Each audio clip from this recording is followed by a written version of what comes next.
que fizeres tu, peço ao bom Deus que possa te amparar, e em cada passo teu a mão de Deus virá te abençoar. Como estiveres agora, nosso bom Deus te guarde. Como estiveres pensando, nosso bom Deus te use. Onde te encontres na vida, que Deus te ilumine. Com quem esteja seguindo, nosso Senhor te guie. No que fizeres tu, peço ao bom Deus que possa te amparar, e em cada passo teu a mão de Deus virá te abençoar.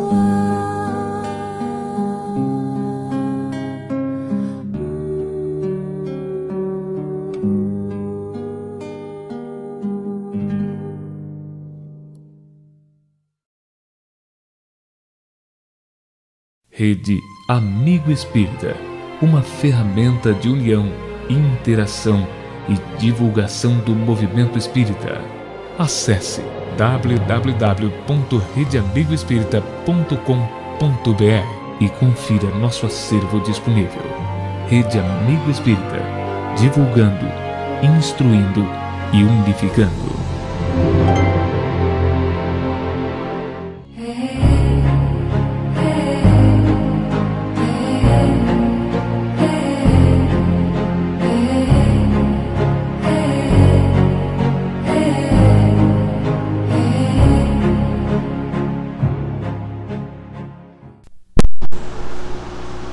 Boa noite, queridos irmãos. Espero que todos estejam bem. É um grande prazer estar aqui com vocês nessa noite para a gente ouvir mais uma vez a palavra de Jesus, para a gente se confraternizar falando um pouquinho mais da doutrina espírita. E para isso, meus queridos, eu peço que todos verifiquem se estão com os seus aparelhos de celular desligados ou no modo vibração, para que a gente possa manter a concentração máxima aqui na reunião hoje. Sintam-se muito bem-vindos, acolhidos aqui na nossa casa. E para nós darmos por iniciada a reunião de hoje, a gente vai fazer uma leitura inicial para a gente se harmonizar, para a gente começar a se conectar com o alto. E a nossa companheira Delma, que vai fazer a leitura do livro Vinha de Luz.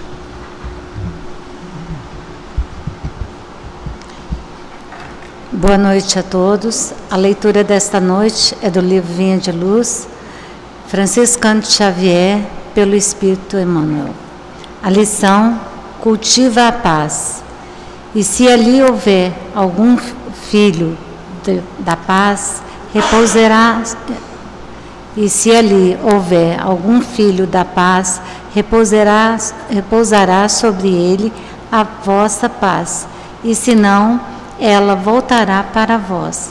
Jesus, Lucas 10:6. Em verdade, há muitos desesperados na vida humana, mas quantos se apegam voluptuosamente à própria desesperação? Quantos revoltados fogem à luz da paciência? Quantos criminosos choram de dor por lhes serem impossível a consumação de novos delitos? Quantos tristes escapam voluntariamente às bênçãos da esperança? Para que o homem seja filho da paz, é imprescindível trabalhar incessantemente no mundo íntimo, cessando as vozes da inadaptação à vontade divina e evitando as manifestações de desarmonia perante as leis eternas. Todos rogam a paz no planeta, atormentados de horríveis discórdias, mas raros se fazem dignos dela.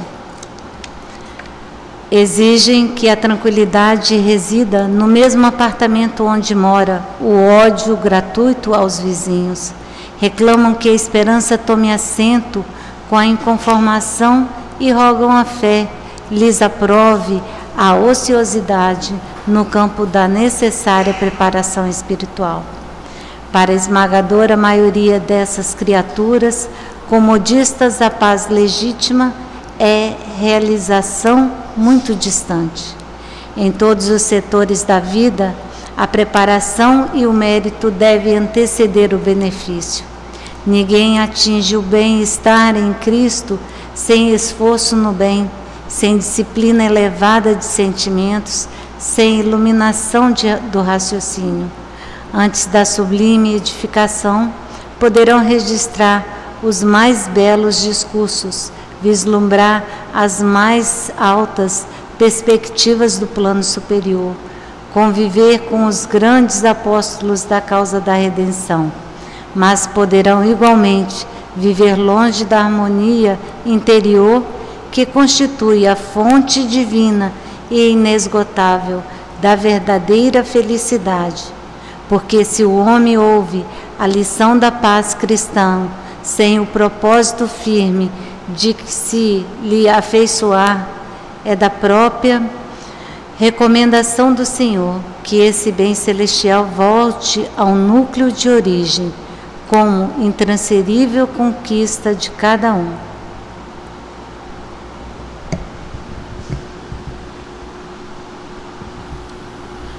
E assim, meus amigos, após a leitura desta página, peço que vocês me acompanhem nesta prece que iremos levar a Deus nosso Pai nesse momento. Senhor Deus, nosso Pai de infinita bondade, antes de qualquer coisa, Senhor, te agradecemos pela oportunidade bendita de estarmos nesse momento, nessa casa que nos acolhe, nessa casa de amor, nessa casa de luz, nessa casa onde muito é produzido no bem, em Teu nome, Senhor. Sabemos, Mestre, que cada um que aqui está vem buscar alguma coisa, vem buscar a Tua palavra, vem buscar um alento para o coração, vem buscar um momento de reflexão, vem buscar um carinho, vem buscar um sorriso. E por isso, Senhor, eu te peço que cada um aqui presente possa receber o que veio buscar, Senhor. Deus querido, abençoe esta casa.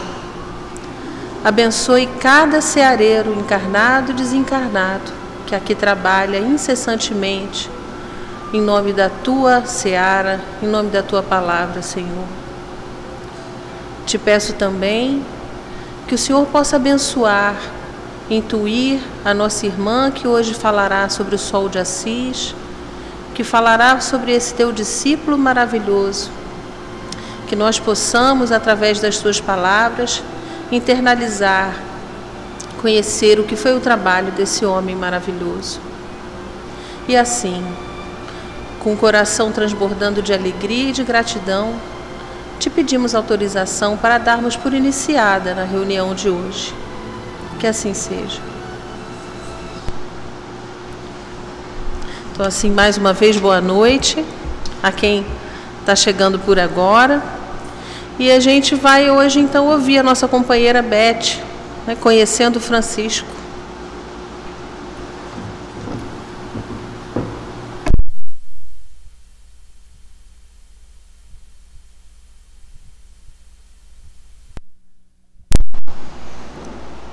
Boa noite a todos, companheiros de Ideal Espírita, que estão aqui neste momento enviando as vibrações positivas de vocês para que a gente possa recebê-las e possa trazer a nossa pesquisa para vocês. Com o nosso boa noite, a gente vai começar uma viagem pela Itália. Então vamos nos transportar para o século XIII, porque foi aí nesse século que viveu Francisco de Assis. E ao nos transportarmos para lá, nós precisamos entender que as condições de vida, as condições de registros históricos dos fatos ocorridos eram muito diferentes das atuais, de modo que nós buscamos as fontes, procuramos aquelas que pudessem nos levar mais próximo da verdade, para que a gente fizesse esse estudo. E o livro em que nós nos baseamos mais chama-se Francisco de Assis, o Santo Relutante, porque na realidade ele não queria nunca ser chamado de santo. Então nós vamos começar o nosso estudo de hoje tentando compreender São Francisco. Senhor, faz de mim um instrumento da vossa paz. Por aí nós já podemos começar, entendendo a humildade de Francisco. Embora no final a gente vai ver que esta prece não foi escrita por ele, mas tem tudo a ver com a personalidade Francisco de Assis. Então, Senhor, faz de mim um instrumento e não o instrumento. Ele queria ser mais uma ferramenta na mão do Senhor para trazer a paz, para trabalhar pela paz. E aí, durante o nosso estudo, nós vamos ver que ele realmente, como disse a lição, ele primeiro construiu a paz dentro dele para poder trazê-la ao mundo. Então nós vamos ter que andar um pouquinho mais rápido. Peço desculpa àqueles que já assistiram no outro dia. Hoje eu tentei reduzir para ver se a gente vai mais rápido um pouquinho. Então, o primeiro biógrafo de São Francisco foi Tomás de Celano, que conviveu com ele. E escreveu de acordo com aquela vivência que ele teve com São Francisco. Mas a primeira biografia oficial que foi pedida foi a Boaventura. Ele levou 40 anos para apresentar o seu trabalho. E quando ele apresentou, a igreja pediu que ele queimasse tudo. Ainda bem que não foram queimados todos os documentos e muitos se salvaram para as pesquisas atuais. Então, Tomás Celano traz algumas informações sobre a vida de Francisco. Ele nasceu em 1182 e morreu em 1226, aos 44 anos. Seus pais eram Pietro Bernardone, um alto comerciante de tecidos na cidade de Assis, e Pica Bernardone, alma sensível e mansa, que dedicava-se aos labores domésticos. Era sua mãe.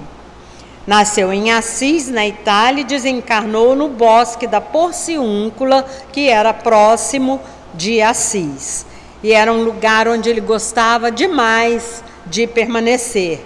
Ele gostava de passar a maior parte do seu tempo ali. O seu nome verdadeiro, o nome de batismo, não era Francisco. ele foi batizado com o nome Giovanni di Pietro di Bernardone, porque na época do seu nascimento, seu pai estava viajando para a França para comprar os tecidos que ele revendia e deixou a sua mãe grávida. Quando ele nasceu, a mãe era devota de São Jorge, como a maioria das pessoas naquela época. Veneravam São Jorge porque ele matou o dragão da guerra. Então ele veio trazer a paz. Era o santo preferido da época. E ela então colocou o nome de João. Porque além do São Jorge havia o São João Batista, que também era outro santo que era muito venerado na cidade de Assis. Quando seu pai retornou, então, ele falou que jamais que ninguém iria chamar o seu filho de João, aquele eremita que andava pelo deserto vestido com uma pele de animal. Que o seu filho chamaria-se Francisco, que queria dizer francês, né? Em italiano, Francesco. Então foi assim que ele cresceu, sendo conhecido pelo nome de Francisco.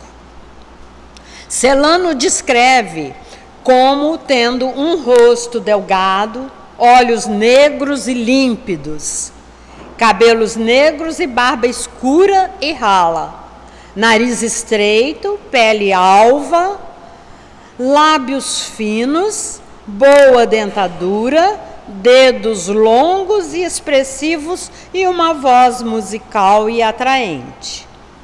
Segundo informações de lá de Assis, essa pintura é a que mais se parece com Francisco mesmo. Bem-humorado e indisciplinado. Era cortês para com todos, mesmo quando ele estava mais rabugento, porque ele havia recebido uma educação mais fina, porque sua mãe era uma pessoa dócil. Seu pai era um pouco mais abrutalhado, mas ela não.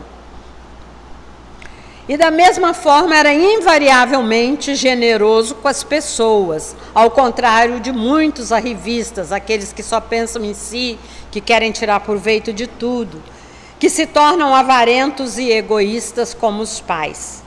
Em outras palavras, era o tipo de adolescente com quem era fácil impacientar-se, mas que era difícil detestar. Era um excelente festeiro, mas permaneceu na escola apenas por 3 anos. As aulas eram ministradas na porta da igreja, pelos padres, logicamente. A cartilha era o próprio Evangelho, a Bíblia. Mas com 3 anos de estudo, o pai achou que ele não precisava mais estudar e que deveria acompanhá-lo nas suas viagens à França para ele ir aprendendo toda o know-how do comércio. E assim, nessas viagens, o pai pouco ligava para a educação dele. Então, Francisco, na adolescência, ele convivia com prostitutas, com farristas, com beberrões, e o pai não ligava muito. Assim foi que Francisco foi criando como um jovem indisciplinado. Era difícil, a mãe sempre tinha uma esperança, que um dia ele ia se tornar uma pessoa muito boa, ele ia tomar jeito. Mas Francisco aprontava de vez em quando. Nós nos baseamos então agora, a partir de agora, nesse livro então de Donald Spoto, que é um grande biógrafo, teólogo americano, que escreveu já biografias de muitas pessoas famosas. Francisco de Assis, o Santo Relutante.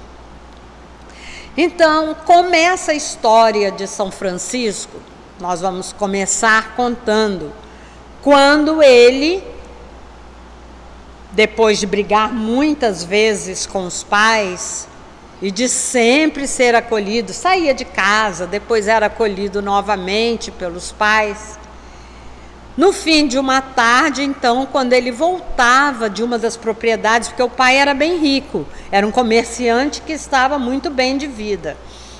Ele voltando das propriedades do seu pai, ele parou na igrejinha de São Damião, que é essa igreja aí na atualidade, mas que na época de Francisco estava muito derrubada, estava muito quebrada, estava mesmo deteriorada.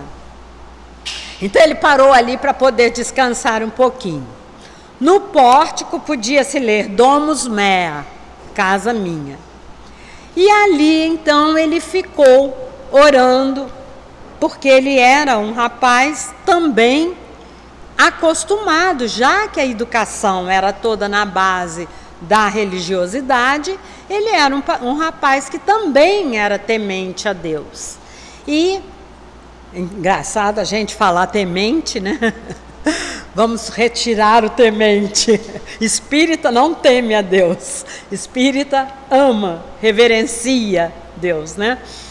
Então, vocês me desculpem o temente. Mas, então, Francisco ali orou. E diante de um crucifixo que sobreviveu a todo aquele estrago pelo qual a igreja passava. Esse crucifixo está lá, pintado numa tela de linho, olha como resiste ao tempo, né? Numa moldura da madeira nogueira, e é uma imagem impressionante na tradição da iconografia do século XII, de influência síria. Vejam que é um pouco diferente, né, da nossa cultura, da nossa arte mais ocidental. Então, o Cristo ali tem os olhos fitando diretamente o observador. E ali, então, Francisco, olhando para aquele crucifixo, Francisco, então, sente que o Cristo está falando com ele, convidando-o para reconstruir a sua igreja. No Espiritismo, nós chamamos isso de mediunidade. Uma pessoa me convidou para fazer uma palestra e eu dei esse título. E ela falou, mas o que tem a ver com o Espiritismo? E a gente vai ver que tem tudo a ver com o Espiritismo, né? Então, para Francisco, ali naquele momento, Jesus falou com ele: Francisco, não vês que minha casa está sendo destruída? Vai então e conserte-a para mim. Era então um espírito pedindo a ele que reconstruísse a igreja no âmbito moral e espiritual. Porque a igreja de tijolo, a igreja física, essa poderia ser restaurada por qualquer outra pessoa. Mas Francisco era, na época, aquele espírito escolhido para poder trazer o evangelho de novo para aquele povo que estava tão esquecido de vivenciar o evangelho na sua pureza. E então, Francisco ficou impressionado com aquilo e sentiu a necessidade de fazer alguma coisa por aquela igreja. Sentiu dentro dele que alguma coisa estava se modificando. Ele sentiu que ele já não podia mais viver apenas na opulência, entre aspas, porque na época era ou uma classe muito rica ou muito pobre, onde as doenças proliferavam. E Francisco, então, naquele momento, ele sentiu que estava mudando algo dentro dele. Mas, mesmo assim, como jovem, ele ainda alimentava alguns sonhos de se tornar um cavaleiro, de ir lutar. E acontece que Assis é invadida pelo povo de Perúgia, porque era um lugar, uma localidade próxima. E Francisco é preso e fica 1 ano na prisão. E a prisão era um local escuro, eles não tinham acesso à luz. Imagina então as condições de higiene, nenhuma. E alimentação precária. E quando seu pai conseguiu negociar a fiança e ele foi retirado, ele estava com a malária. E foi levado para casa, seus pais cuidaram muito dele, ele conseguiu se recuperar em termos, mas a malária o acompanharia pelo resto dos seus dias. Mas Francisco, jovem, e ele já com uma personalidade muito forte, ele resolveu que ele ainda assim, ele queria ser um cavaleiro. E que um dia ele teria dinheiro para reconstruir a igreja de São Damião. E aí juntou-se, depois de 1 ano, ele juntou-se com um jovem para ir lutar no sul da Itália.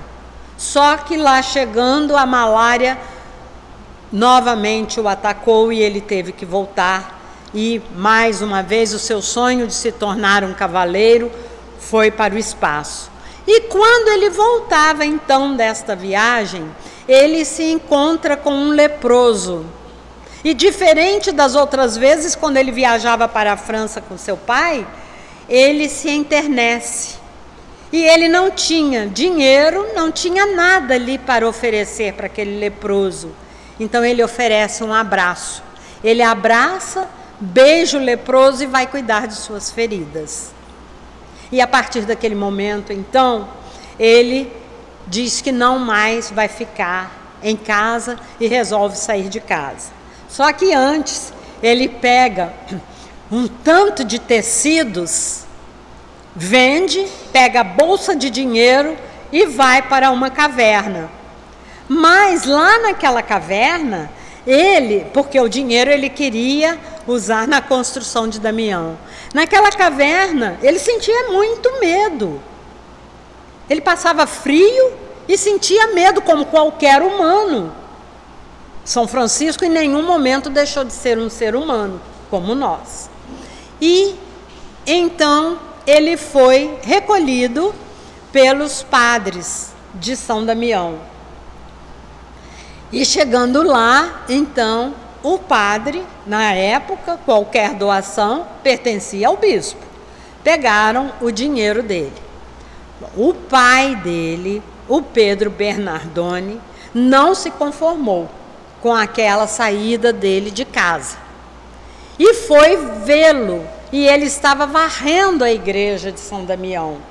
E para o pai era uma vergonha. O seu filho está lá, vestido como um maltrapilho, varrendo a igreja. Ele não se conformava com aquilo. Então o que ele fez? Tentou de todo jeito trazer Francisco para casa e Francisco não quis ir. Ele então foi procurar as autoridades para cobrar de Francisco o dinheiro e as roupas que Francisco havia roubado e o cavalo. E, é claro, ninguém ali podia assumir o compromisso daquele processo, porque Francisco estava sob a guarda da igreja. Somente o bispo.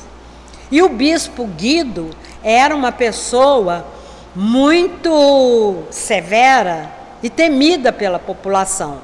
Mas ele aceitou então e o julgamento foi marcado para um dia ali na praça e Francisco foi trazido. Só que quando Francisco chegou, depois que Pedro colocou para a população toda e para o bispo Guido, qual era a intenção dele de cobrar o filho, aí Francisco é trazido e, para surpresa do pai, ele vem todo bem vestido, de barba feita, cabelinho arrumado, não mais como um mendigo. O pai levou um susto. E ele então diz para o pai que ele não ia voltar para casa. Aí o pai mais uma vez cobra: mas eu quero o meu dinheiro, né? Eu quero os meus tecidos, o cavalo. Ele então entra novamente na igreja, e quando ele sai nu e pega a roupa e a bolsa de dinheiro e entrega para o pai. Conclusão: não havia mais necessidade de julgamento. Nisso, o bispo o cobre com seu manto. E ele então ainda pede mais uma vez a palavra. E ele diz que até aquele momento ele chamava Pedro Bernardone de pai. Mas a partir daquele momento, o pai dele era aquele que estava nos céus, o Criador de todos. Que pai para ele era Deus. E a partir dali, nunca mais se ouviu falar nos pais de Francisco. E a partir daquele momento, então, começa o processo de conversão de Francisco. Para a gente notar que conversão não é um ato de momento. Ninguém se torna espírita de um minuto para o outro. A conversão é embarcar num processo. Em termos religiosos, implica uma decisão de comprometer com Deus a íntegra da vida. Então, muitos de nós nos dizemos cristãos, mas nós ainda não entregamos, não nos comprometemos na íntegra com Deus. Muitos de nós seguimos muitos ensinamentos, estamos caminhando nesse sentido de nos convertermos. Entramos para o Espiritismo, estudamos a doutrina, sabemos muito da doutrina. Mas a doutrina entrar em nós, o Evangelho de Jesus entrar em nós, é um processo que às vezes leva muitas existências, inúmeras, incontáveis existências. Muito bem, mas vamos andar, né? Francisco, então, recebe do bispo uma túnica muito rústica, e aí ele pega o calcário e escreve um T atrás. Esse T é o de tal no hebraico ou tal no grego, e para Francisco significava o serviço dele aos pobres, aquela dedicação dele aos pobres. E até hoje os franciscanos utilizam esse cordão com o T. Está aí a explicação. Esse é o manto de Francisco de Assis, como vocês veem, feito de retalhos de lã. Ele usava com um cordão na cintura, né? E baseava-se nos ensinamentos também de Paulo para poder pregar a paz. Paulo dizia na carta aos Coríntios: vivei em paz e o Deus de amor e paz estará convosco. Para Francisco, a partir desse momento em que ele começa esse processo de conversão, a paz era o essencial para ele. Outra regra que ele mesmo se impôs era da pobreza, porque ele dizia que era muito perigoso as pessoas confiarem as suas vidas ao dinheiro, confiarem a sua felicidade ao dinheiro, confiarem a sua fé no dinheiro. Então, por isso, o essencial para ele era a paz e a pobreza. Ele vivia o Evangelho de Jesus. Ao invés de sair pregando as palavras de Jesus, ele saía vivendo o que Jesus viveu. E se precisasse alguma explicação, aí baseada na sua vivência, na sua experiência, ele dava a explicação. A princípio, então, quando ele estava lá morando na cabana, 4 companheiros decidiram segui-lo: Bernardo Quintavalle, Pedro Catânio, Giles e Silvestre, que foi o primeiro sacerdote que se juntou a eles. Giles foi muito fiel a Francisco até depois de sua morte. Depois de sua morte, quando ele voltou a Assis e viu aquele santuário que foi construído em torno da tumba de São Francisco, no formato de T, ele ficou assim arrasado e virou para os companheiros e falou: só falta agora vocês terem esposas. E os companheiros disseram: mas por quê? Não, porque a pobreza vocês já deixaram de lado, só falta agora deixar de lado a castidade também. E ele era, às vezes, meio duro. Uma vez uma mulher, chorando muito pela perda do seu filho, foi se queixar com Giles. E ele lhe disse assim: o que a senhora prefere? O corpo de seu filho ou a alma dele? E ela falou: o corpo, para matar a saudade. Ele falou: então vai lá para o cemitério e veja o que está acontecendo com o corpo dele. E era assim que ele ensinava também as pessoas. Às vezes há necessidade de ser rude, né? Há uma outra passagem interessante também com ele, quando se falava do dinheiro, se falava da castidade, e um homem chegou para ele e falou assim: eu estou isento de qualquer desses pecados, de qualquer desses erros, porque eu sou casado e só conheço a minha esposa. E sabe qual foi a resposta de Giles? Ele falou: e um homem não pode embriagar-se na sua própria pipa dentro do seu próprio lar? Mostrando o cuidado que se deve ter também com o sexo, né? Quando ele reunia então esses companheiros, ele queria falar da paz e dizia para eles: ao anunciardes a paz com as vossas bocas, certificai-vos de que existe paz maior em vossos corações. Todos devem ser atraídos para a paz, a bondade, a harmonia, por meio de vossa delicadeza. Para isso fomos chamados, para curar os feridos, reparar o que foi partido, conclamar os que erraram. Isso tem alguma coisa a ver com o Evangelho de Jesus? Tem tudo a ver com o Evangelho de Jesus. Então, companheiros, ele dizia da paz, mas ele construiu uma paz dentro dele.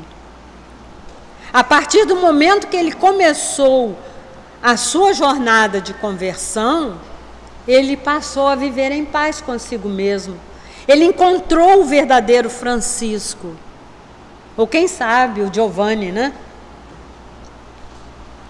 Então, lembrando os ensinamentos de Jesus, lá em Mateus capítulo 19, versículo 21, vai, vende tudo que tens e dá aos pobres, e terás o tesouro dos céus. Depois vem e segue-me, quando o jovem rico procurou Jesus.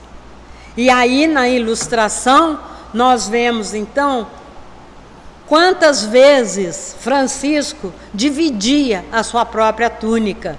Na ilustração é São Martinho, que também, voltando de uma batalha, encontra um homem morrendo de frio. Isso séculos antes de São Francisco.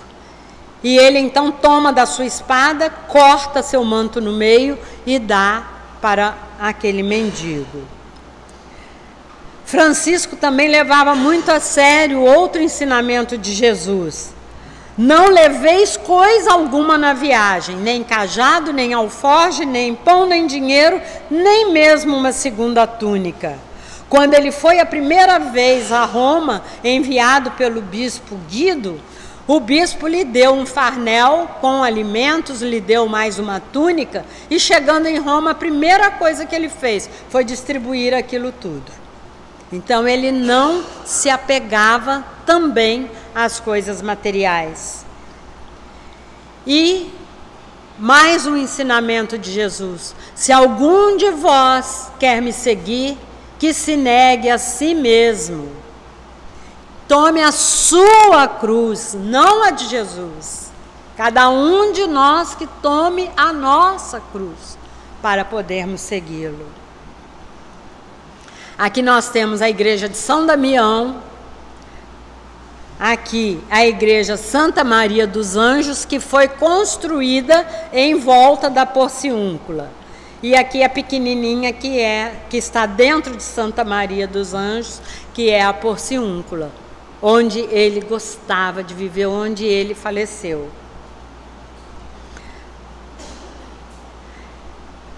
Na primavera de 1209, Francisco e os seus irmãos vão a Roma para encontrar com o Papa Inocêncio. A igreja estava exigindo que aquele grupo de homens, hoje, nessa época, já com 3.000 pessoas, entre elas alguns sacerdotes, já estava um grupo assim difícil para Francisco, muito doente, difícil para ele controlar tudo. A igreja queria uma regulamentação, queria uma legislação, uma regra para que aquela fraternidade funcionasse. E Francisco foi lá e conversou com Inocêncio, e Inocêncio mandou ele de novo para descansar, aconselhou que ele entrasse para um convento, e ele relutava, ele queria apenas poder falar de Jesus com o povo. Então, ouvindo os conselhos de um dos cardeais, o Papa Inocêncio manda chamá-lo e falou que então ele escrevesse uma regra e que ele daria a permissão para que ele continuasse pregando. Mas que teria que ter um nome, aquela organização dele. Então, Francisco colocou o nome de Irmãos Menores. Mais tarde, esse nome foi substituído por Ordem dos Frades Menores. Ele ficou muito aborrecido, porque não eram frades, eram pessoas comuns, que queriam mudar de vida, que queriam se transformar, num instrumento de paz. Ele ficou muito aborrecido, mas era uma luta muito difícil, ele não conseguiria voltar atrás. Então foi assim que se criou a Ordem dos Frades Menores. E quando eles já iam saindo, foram convidados a fazer a tonsura, ou seja, aquele corte de cabelo aqui atrás. A princípio ele não gostou, mas depois até que ele aceitou a ideia, porque também seriam conhecidos quando estivessem pregando para a população e não seriam confundidos com hereges. Pelo menos seria uma forma de estarem amparados ao pregarem a palavra de Jesus.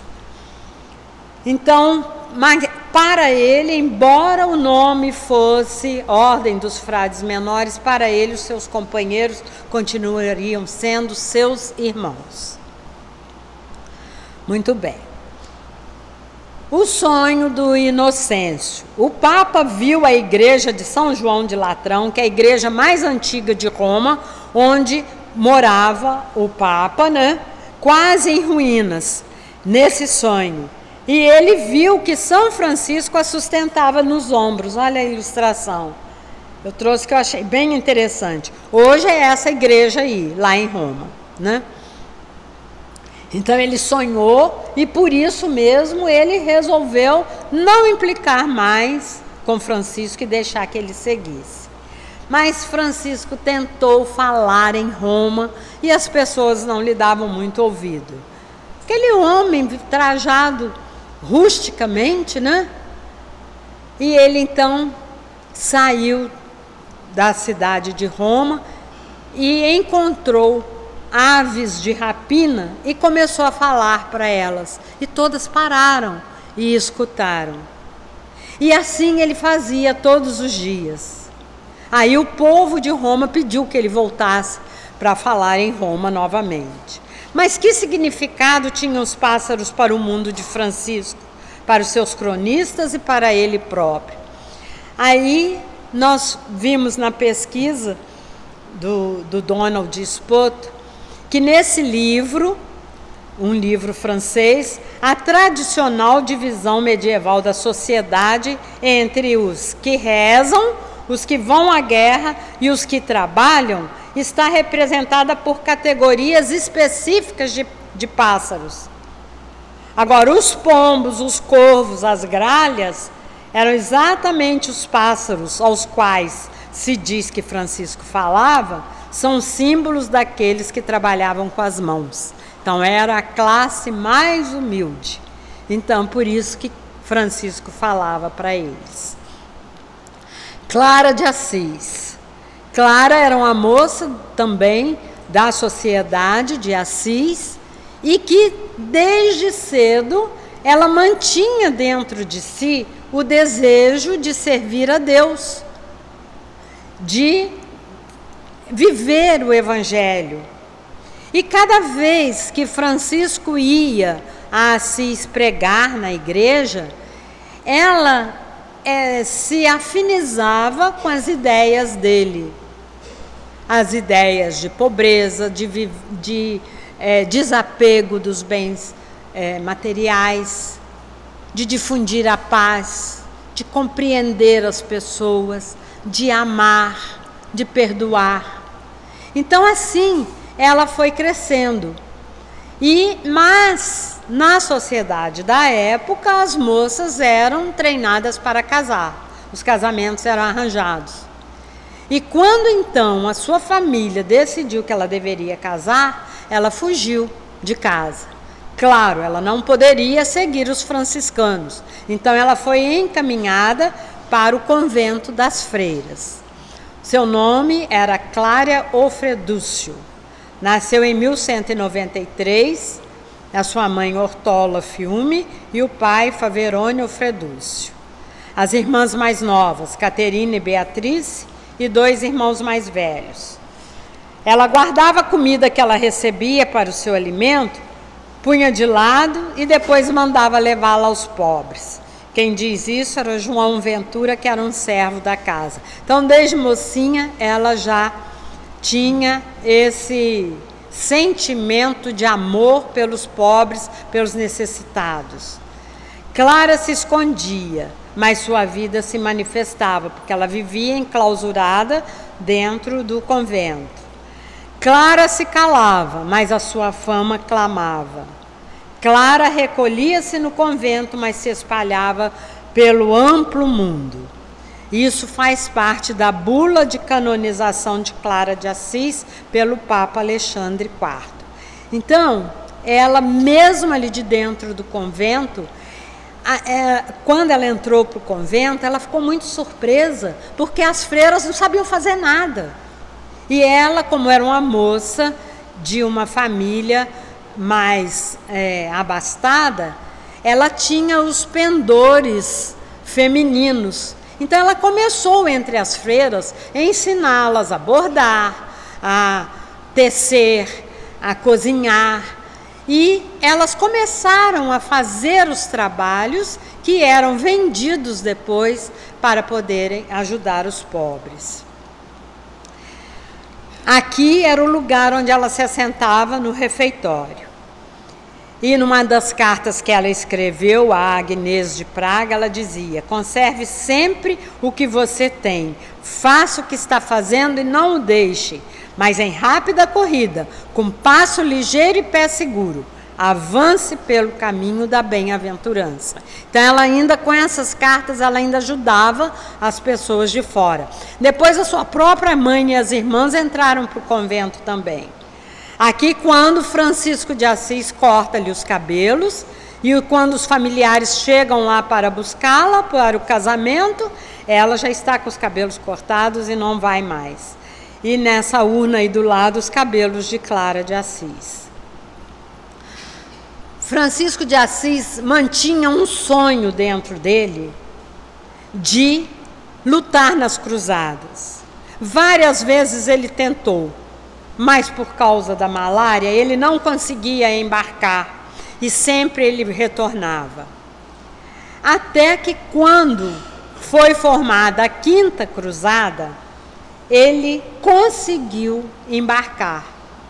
E acompanhado de iluminatos que eram companheiro seu e que falavam um pouco de árabe. E ele então foi lá na cruzada, foi se encontrar com o sultão Al-Malik Al-Kamil. E isso não está apenas nos registros das cruzadas em italiano e francês, mas está também nas crônicas islâmicas, esse encontro dele. E era da lei islâmica que aquele que chegasse, tentasse converter alguns daqueles muçulmanos para o cristianismo, que ele deveria ser morto, decapitado. Mas para Francisco, ele ia lá levar o evangelho porque ele, na pureza de alma, ele achava que convertendo o sultão e os muçulmanos, os irmãos muçulmanos, estaria salvando a alma deles. E por outro lado, se ele morresse, seria também uma glória, porque era o maior sacrifício dar a vida em nome do evangelho. E assim ele foi recebido pelo sultão. E o sultão, vendo a pureza de espírito daquele homem, imaginem a vibração que devia existir em torno dele, a aura de Francisco. Ele então diz para Francisco, Francisco volta para o acampamento, vai no dia seguinte e ele diz: vou contrariar esses conselhos, ou seja, as leis muçulmanas.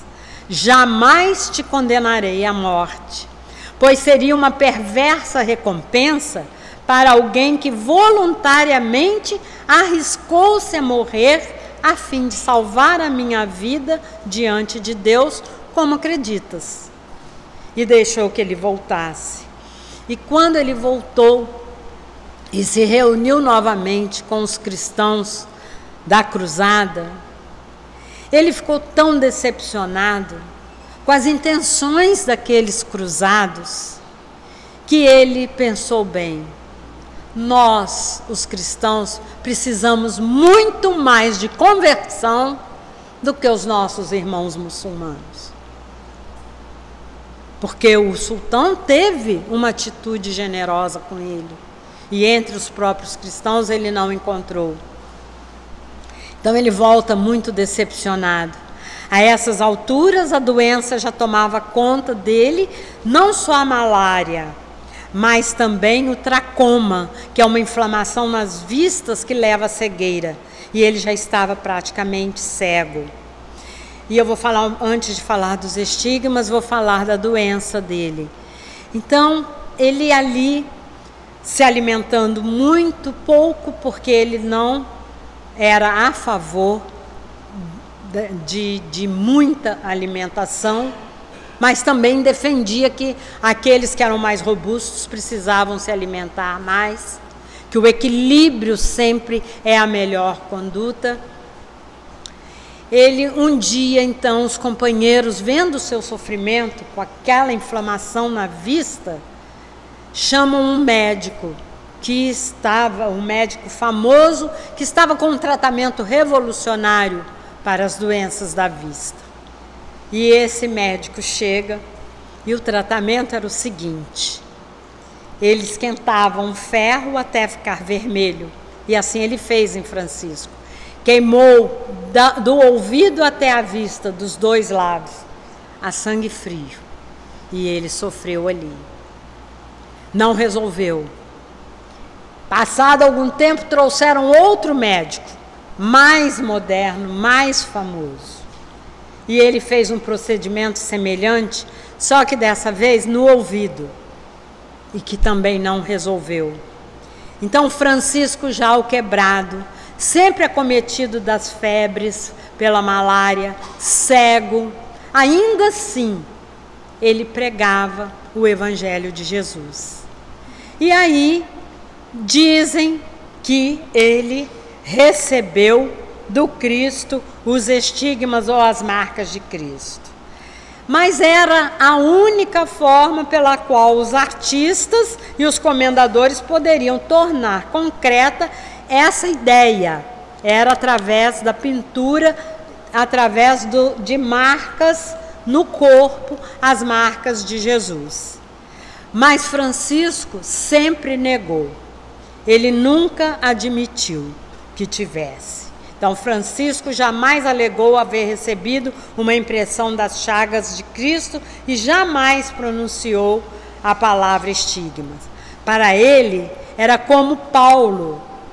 Paulo também, ele dizia que as marcas do Cristo nele eram as marcas do sacrifício, da paciência, do sacrifício de lutar contra as más tendências, contra os próprios erros, de toda a dor sofrida para a autotransformação. Esses sim, os estigmas. E talvez esses eram os estigmas que Francisco sentisse em si mesmo. E foi assim então que Francisco desencarnou. Aqui era o Tugúrio, onde ele gostava de ficar com alguns companheiros quando passava em Rivo Torto. Construíram essa igreja em torno do seu Tugúrio. A oração de São Francisco, como eu disse para vocês no início, ela aparece pela primeira vez em 1912, anônima, numa obscura revista devocional francesa, La Clochette. Mas como ela foi publicada na época da Primeira Guerra Mundial. Depois, outras religiões foram também imprimindo e publicando, como Oração da Paz, porque era num período de guerra, até que alguém achou que parecia com São Francisco e deu então o nome de Oração de São Francisco. No livro A Sublime Oração de São Francisco, Alírio Cerqueira, então, nos fala dos 3 níveis de consciência que a oração nos traz. Em primeiro, a pacificação. É o apelo que o aprendiz faz ao mestre para se pacificar, se tornar um instrumento da paz do mestre. É o primeiro passo nosso, é o de nos pacificarmos. O segundo é de nos colocarmos à disposição do mestre. O aprendiz se coloca à disposição do mestre para viver e exemplificar o seu evangelho. E o terceiro é a autonomia. É um trabalho ativo de internalização das virtudes do amor. E Alírio diz que só em próximas encarnações nós atingiremos esse estado de consciência do amor, do perdão, da união, da fé, da verdade, da esperança, da alegria e da luz, não no outro, mas dentro de nós mesmos. E Sueli Caldas Schubert, no livro O Semeador de Estrelas, ela nos diz: o andarilho de hoje chama-se André, Aloísio, ou que nome tenha. Pode estar sob a marquise, tentando um lugar para morrer. Aquele andarilho que ele abraçou e beijou como um leproso. As estradas da Úmbria ou Umbria estão em toda a parte, asfaltadas e repletas, ou levam às periferias, onde os barracos se apertam para existir. O edifício de luxo ou o barraco de Taipá podem abrigar a mesma miséria moral, embora distanciados pelo nível social. Os andarilhos nem sempre estão rotos ou mal cheirosos. Às vezes estão muito bem vestidos. Então, companheiros, a missão de Francisco continua até hoje. E compreender Francisco é exatamente isso, né? É lembrar que nós precisamos trazer a Igreja do Cristo para dentro de nós. Quão longe ainda estamos dessa igreja?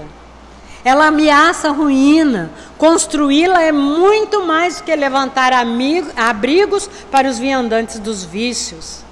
A igreja do Cristo é o próprio ser humano, é o amor, é a casa de Jesus, é olhar o outro como irmão nosso, sem julgamento, como Francisco fazia, sempre compreendendo, amando, perdoando. A igreja do Cristo são o lar, a escola, o abrigo, a oficina, o templo, o hospital. É o local para morrer, é onde morre o homem velho e nasce o homem novo da era do Espírito. A voz de Francisco atravessa o tempo e ecoa em plena era nuclear. E ainda doente, ele dita o Cântico das Criaturas, com o qual nós vamos encerrar nosso estudo. Altíssimo, Todo-Poderoso, bom Deus, a Ti o louvor, a glória, a honra e todas as bênçãos. A Ti somente, Altíssimo, elas pertencem, e homem algum é digno de mencionar Teu nome. Ser louvado, Senhor, com todas as Tuas criaturas, especialmente o Senhor, irmão Sol, que é o dia e por meio do qual nos dás a luz. E ele é belo e radioso, com grande esplendor, e feito a Tua semelhança, Altíssimo. Ser louvado, Senhor, pela irmã Lua e as estrelas. No céu as formaste, claras, preciosas e belas. Ser louvado, Senhor, pelo irmão Vento e pelo ar nublado e sereno, e todos os tipos de clima por meio dos quais dás sustento às Tuas criaturas. Ser louvado, Senhor, pela irmã Água, que é muito útil e humilde, preciosa e pura. Ser louvado, Senhor, pelo irmão Fogo, por meio do qual iluminas a noite, e ele é belo e alegre, robusto e forte. Ser louvado, Senhor, por nossa irmã, a Mãe Terra, que nos sustenta e governa, e que produz variados frutos com flores e ervas coloridas. Ser louvado, Senhor, por aqueles que perdoam por Teu amor e suportam enfermidades e tribulações. Abençoados os que suportam em paz, pois por Ti, Altíssimo, serão coroados. E esse último trecho ele escreve com as próprias mãos. Ser louvado, meu Senhor, por nossa irmã, a morte corporal, da qual nenhum vivente pode fugir. Ai daqueles que morrerem em pecado mortal. Abençoados aqueles a quem a morte venha encontrar em Tua santíssima vontade, pois a segunda morte não lhes fará mal. Louva e abençoa, meu Senhor, e agradece-lhe e serve-o com grande humildade. Que Jesus nos abençoe e que possamos compreender Francisco, na sua caminhada evolutiva, no seu transformar de existência.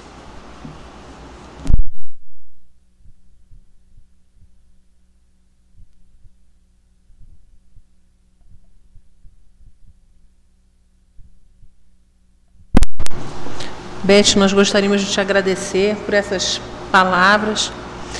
E nesse clima de harmonia nós vamos então encerrar a reunião.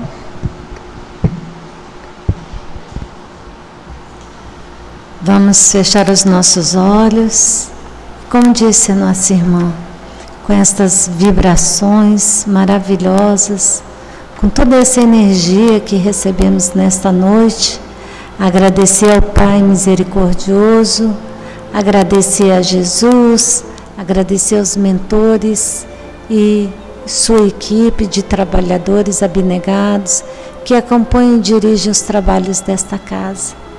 Agradecemos a Jesus e neste momento, Pai amado, Nós também te agradecemos por esta casa que nos acolhe com amor e carinho, que nos auxilia como escola, como hospital, nesse intercâmbio fraterno entre os dois mundos.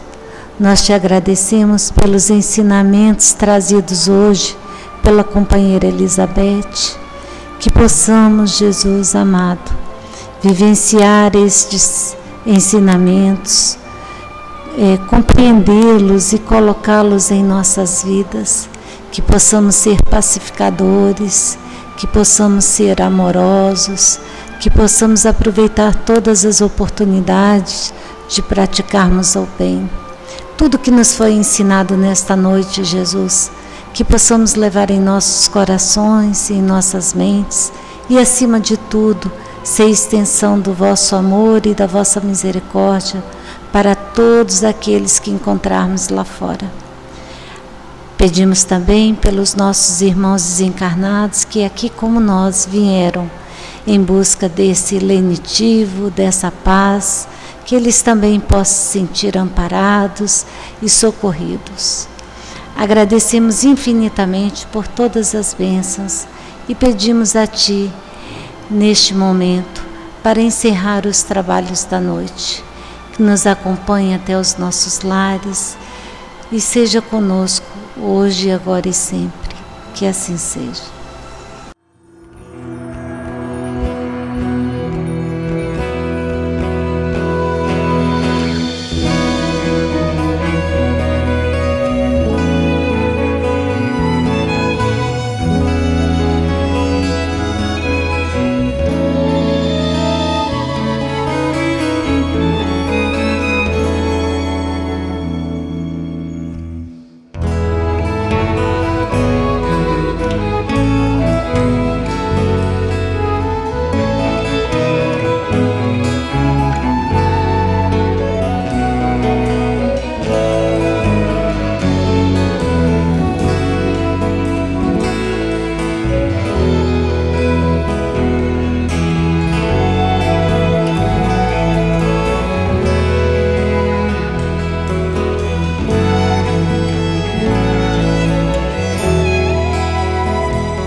Te peço o tempo de fazer isto ou de fazer aquilo.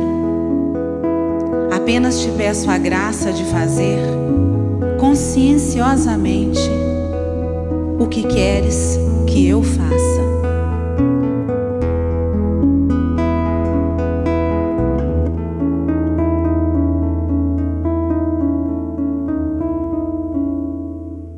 Seja na terra como é no céu, feita a vossa vontade, sem acusador nem réu, só justiça em claridade. Se és por nós, quem será contra nós? Se és por nós, quem será contra nós? Toda criatura Deus chama pelo nome pra despertar o ser e ser um anjo homem. Não existem potestades, não existe mal algum que nos possa apartar do amor de Deus. Não existem potestades, não existe mal algum que nos possa apartar do amor de Deus. És Pai e nosso de todos nós, bendito sejas que ouviu nossa voz. Hosana, aleluia. Oh.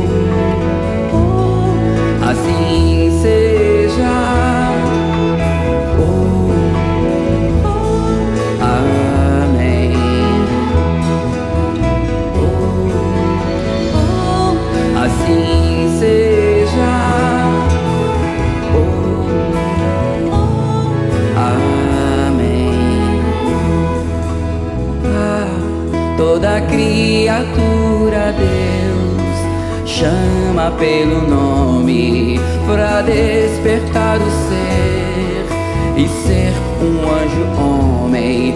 Não existem potestades, não existe mal algum que nos possa apartar do amor de Deus. Não existem potestades, não existe mal algum que nos possa apartar do amor de Deus. És Pai e nosso de todos nós, bendito sejas que ouviu nossa voz. Hosana, aleluia. Assim seja. Amém. Assim seja. Amém.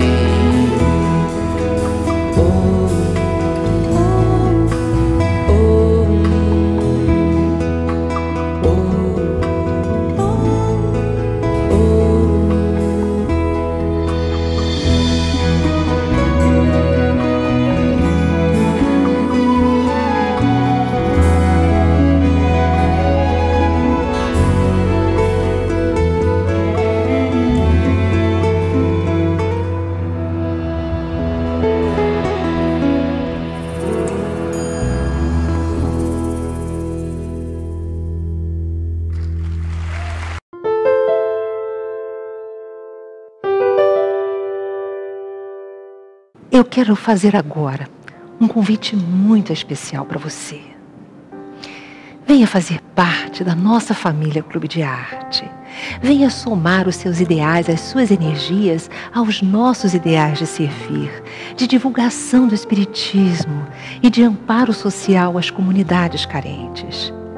Esses são os nossos compromissos com Jesus e com o Fabiano de Cristo, semeadores de luz em nossas vidas. Associando-se a esse projeto de amor, você vai receber mensalmente aí em seu lar DVDs com entrevistas apresentando a visão espírita dos problemas da atualidade. Você vai receber também CDs contendo visualizações terapêuticas e de saúde para o seu exercício diário de meditação e encontro com Jesus. Você recebe livros espíritas para ampliar os seus conhecimentos sobre a vida no mundo espiritual, a reencarnação, a mediunidade e tantas outras informações importantes para a sua formação como homem de bem, para a sua vida como espírito imortal. Recebe CDs com músicas edificantes, melodias suaves e letras que transmitem alegria, esperança e fé. DVDs com documentários sobre a vida e a obra de benfeitores da humanidade, como Chico Xavier, como Fabiano de Cristo, Peixotinho. Exemplares da revista Cultura Espírita e muito mais. É muito fácil associar-se ao Clube de Arte. Você contribui com apenas R$20 por mês e recebe mensalmente 2 lançamentos do clube, um DVD ou um CD, ou um livro e mais um exemplar da revista Cultura Espírita. Além de receber esse material rico em espiritualidade, você ajuda a manter a programação espírita do Clube de Arte na Rádio Rio de Janeiro, a programação espírita de 7 horas diárias da Web TV Nova Luz, a manutenção da rede Amigo Espírita com transmissões pela internet de palestras e seminários realizados em vários estados do Brasil. A distribuição gratuita de brindes mensais para 200 obras sociais espalhadas pelo Brasil. a sustentação da obra social Casa de Maria Clara, mantida em parceria com o Grupo Espírita Eurípides Barçanufo, o Recanto da Prece, localizada no Recreio dos Bandeirantes, no Rio de Janeiro, com atendimento diário a 130 crianças, em apoio a 80 famílias vinculadas a esse projeto de amor. Tudo isso é mantido por você, que é associado do Clube de Arte. E você, que ainda não faz parte do clube, associe-se, venha para a nossa família agora, pelo telefone 0 Operadora 21 3017 9800 ou pelo site clubedearte.org.br. Venha fortalecer esse projeto de amor, seja mais um elo a espalhar o bem, a paz e a luz nos corações. Cuide-se bem e seja feliz.